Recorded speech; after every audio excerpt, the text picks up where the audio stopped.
Hey YouTubers, welcome to my new movie collections update video for the month of October. I hope you guys are enjoying your October. I hope you're also enjoying my set of videos this month, my October horror film spotlight movie month. Alright guys, hope you guys are enjoying that. Glad you guys can join me for this particular video. Got a nice little selection of movies that I watched recently, so here we go guys. Alright, so the first film I have to show you is Jason Bateman in Bad Words. Now I have to say I didn't know what to expect from this film. I saw the trailers, I thought it was pretty interesting, but going into this I had no idea what to expect. But honestly, I'm telling you right now, it's a good movie. It's really a great movie. It's really funny. Lots of hilarious moments. Basic premise is Jason Bateman decides to enter a national spelling bee contest for particular reasons that are not revealed until pretty much the end of the film, and it has something to do with getting to know his father, who wasn't really around for him when he was younger. So they were never actually, didn't even know that his father existed, and the father never even knew that he was, his son either. So he basically participates in this spelling bee, and he starts doing all these things to try to win, all the tournament rounds. And along the way, he befriends this little Indian boy who happens to be kind of like the best thing in the whole movie. I mean, everything, that revolves around Jason Bateman interacting with this, the little kid character are probably the best moments in the entire film. They're genuine, they're funny, they're hilarious, guys. So absolutely, I mean, this movie was actually worth every bit. So definitely, I would say check out Bad Words if you haven't done so already, guys. Bad Words. The next film I have to show you, of course, is a classic from Alfred Hitchcock, and it's The Birds. I remember seeing this film on TV a few times and always being mystified by the idea of birds, pretty much trying to peck my eyeballs out, And after seeing this movie, again, I was like, whoa, birds, they can kill us, especially in big, large amounts, especially crows. Yeah. Anyway, so basically, the premise of this film is the main characters are in a small kind of coastal town. Strange phenomenon starts happening with birds starting to appear, and pretty much the whole town is pretty much held hostage by these birds. But the movie kind of centers around this one family and this one woman who goes to see the particular family, and they're all holed up in this house. So it kind of has a vibe and feel kind of like the original Night of the Living Dead. But instead of zombies, we got birds. All right, so that's the basic premise of the film. It's a great movie, honestly. I really loved this movie when I first saw it, all those years ago on TV. So when I found, this on Blu-ray, of course, I wasn't going to let that one pass up, guys. So definitely, if you have a chance to see The Birds, definitely check it out. Add it to your collection. If you haven't seen The Birds, this is definitely a good way to get kind of introduced into, Alfred Hitchcock's films. All right, guys. So definitely The Birds. The next film I have to show you, of course, since I collect all of Marvel's films as of late anyway, is Captain America: The Winter Soldier. I'm going to try to keep my comments short to this film. This movie is amazing, honestly. It is so good. So much action, so much story development, behind, a lot of the characters, and now the escalating arc within the Marvel Universe and how Marvel is treating a lot of its franchises right now. And this one, of course, takes place right after the events of the Avengers. So basically, the premise is Captain America now basically finds himself in a position where he is being held responsible for the death of Nick Fury. But there's a whole other cover-up dealing with, of course, Hydra, which they thought was destroyed or gone with the end of Red Skull at the end of the first Captain America movie, and the return of the Winter Soldier, who happens to be someone from Captain America's past. So that's kind of like, hopefully in a nutshell, I kind of summarized pretty much the plot behind this particular movie.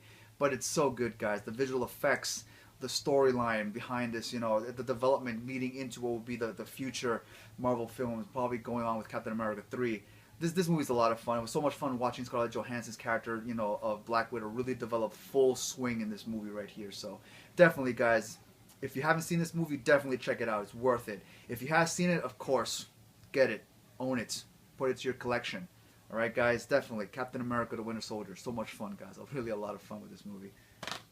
The next film I have to show you is a film with Jesse Eisenberg and Mia Wasikowska, and it's this independent film called The Double, where basically the premise of the film is that Jesse Eisenberg, kind of lives this life in an office area, and basically he's unrecognized by anyone where he works. He does his job, but he doesn't get any credits or nothing towards his name, towards the work that he does.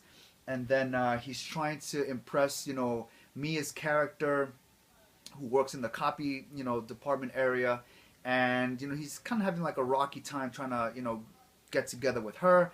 And then all of a sudden, a complete clone opposite of himself appears at his job, and it's basically, you know, a clone of Jesse Eisenberg, who is the complete opposite of the first one that we meet. So hopefully this makes sense the way I'm explaining it.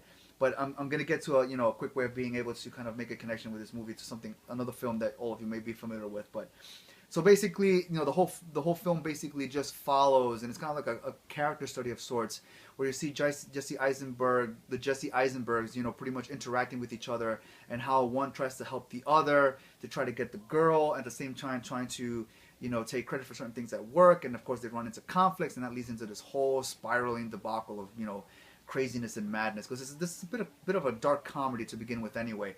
But in reality, this film actually reminded me a lot of Fight Club, and that's exactly more or less what's really happening here in terms of, you know, the two Jesse Eisenberg characters. So there's a bit of a Fight Club thing going on in here between, you know, the Tyler Durden character from there. So, but honestly, it was a really good movie. Surprisingly, it was really, you know, really immersed into it. It was found it pretty interesting just to see how it was playing off, and how certain events in the beginning kind of are tied up to what happens in the end. You really begin to see, you know, what really happened. So, you know, again, I'll definitely give this a shot. Jesse Eisenberg, The Double, is really, it was a lot of fun. I really found it a lot of, you know, really interesting. So definitely, I would recommend this, guys, for, you know, a quick sit down and watch. The next film I have to show you, of course, is based on the teen, young adult romance novel, The Fault in Our Stars. And I heard a lot about this movie, you know. I never really got to see the trailer, or actually no, I did see the trailer. Again, it was kind of interesting. I knew it was based off the, you know, the young adult, you know, teen romance novel, and hearing a lot of people, you know, give me comments saying that this movie was actually really good. The character development, the romance in it, that it could possibly make you feel a little teary-eyed by the end. And when I saw this movie, and I was like, yeah, I really got all of that in terms of, you know, the character development, what was going on with these two characters, how they develop, you know, a relationship with each other, ultimately leading into what happens at the end, which is actually, it is pretty tragic, right? But I didn't get as teary-eyed. I mean, it got a little misty, but, you know, I wasn't in, like, literally, like, you know, crying loads of tears or anything like that, you know. But it's a really good story, guys. And the premise is basically you have these two teenagers that kind of meet at a one of these, I guess you can call it like cancer help group meetings, or cancer support group meetings, and we follow basically, you know, the girl's character, and she has this problem. She has cancer. I forgot what kind of cancer, and she's getting treatment. You know, she's recovering from it, but she goes to these meetings, and he meets this other guy there who came in with another friend of theirs, and they kind of start interacting with each other.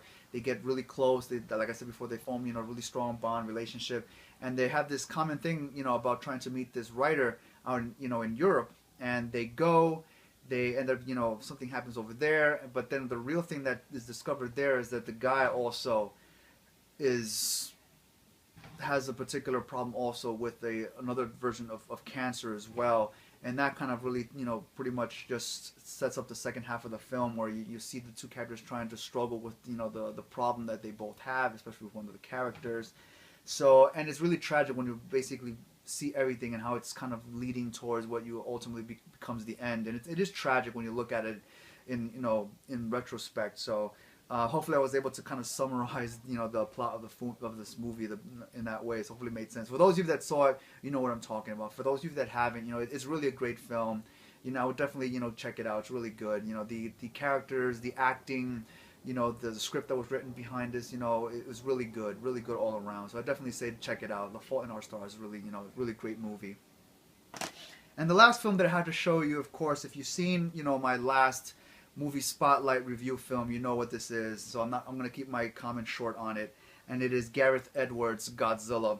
And honestly, Captain America was a great film. This movie was friggin' amazing. I loved Godzilla. I know that a lot of people, you know, have differences in opinions. You know, there's a lot of criticisms behind some of the things that, you know, could have been done better in terms of, you know, showing the monsters more, especially showing Godzilla more, certain characters having more screen time and more of a story behind their involvement in the film. But regardless of that, I mean, overall, those are like minor things, but my overall opinion of this movie is it's amazing. It does justice to Godzilla compared to the 1998, you know, Godzilla movie that came out before, which will not be called Godzilla, but we will call whatever else.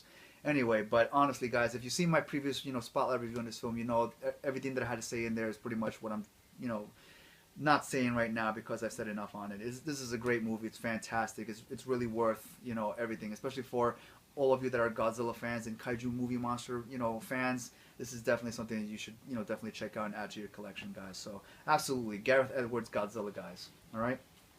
And that's pretty much it, guys. So, I hope you enjoyed this little movie collections update video for the month of October. I hope you liked the films that I had, to show you and what I had to say about them. As always, like this video, leave me comments, tell me what you think about all the films that I just showed you. Tell me other recommendations if there's anything you guys feel that I should be watching. And as I said before at the beginning of the video, I hope you guys are enjoying my videos for the month of October, for the October Horror Film Spotlight month. Alright, guys? So enjoy that. Keep watching and more films to come, on that note. And as always, guys, stay safe. Keep watching films. Keep watching horror films. And I'll catch you next time. Alright, guys? Yo, man, I'm telling you, Godzilla was the thing. You guys will love it. You'll love it. Godzilla was like, ah. Kaijus were like, no, Godzilla, don't kill me. But Godzilla was like, you know what? Nah, man, this is my hood, man. You're not stomping my grounds, man. I'll kill you. You're dead, man, monsters.